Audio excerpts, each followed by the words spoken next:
Sayville, which is a very generous town.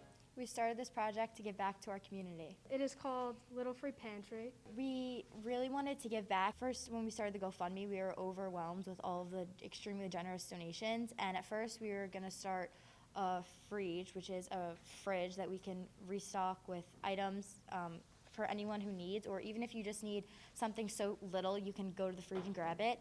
The fridge was a lot of work, so we decided to start off with a free pantry, which is smaller, and we can work up to the fridge. We started a GoFundMe so we would have money to get the supplies and build the little free pantry and set it up.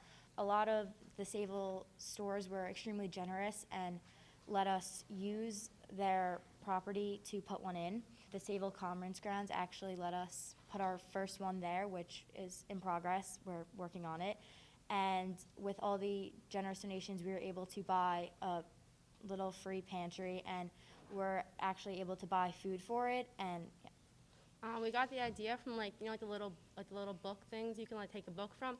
We kind of got Little Free Library. We got the idea from there because it's kind of the same thing, just instead with food. And we thought it'd be really helpful to people who can't maybe afford to get food or afford to get things. And it's really in a good place, especially at the conference, because there's a bus stop over there and a lot of homeless people all around there, and we thought it'd be a really good idea.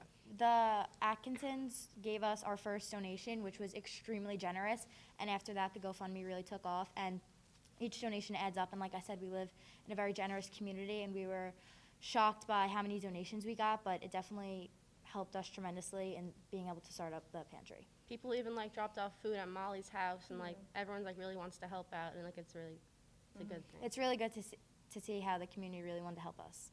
So we started to create flyers that say where it's going to be and what people can do to help, and we're hanging them up around town so that the people who need the food will know where it is so that they can get it, and people who are willing to donate to the pantry will know where it is so that they can drop food off. Yeah, we think about hanging them at soup kitchens or train tracks, people they hang out and they'll see it and then come down and take stuff.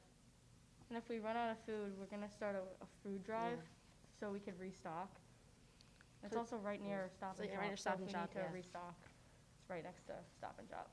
We also started a social media account on Instagram called the Sayville Little Free Pantry, where we've been sharing articles that have been written, updates about it, and it's a really good way for us to reach out to a lot of people who donated, saw the post through Greater Sayville, and that's how they got to the GoFundMe. So it's a great way for us to communicate to all the people that supported us.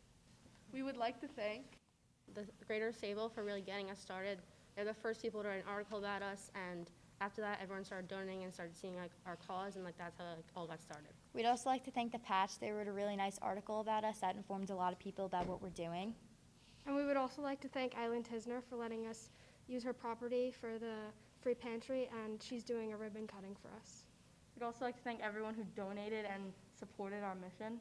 I would definitely say thank you. It's amazing to see how supportive everyone was over the project, and it's definitely going to benefit our community in a positive way. It's going to help a lot of people get food that they can't afford to have.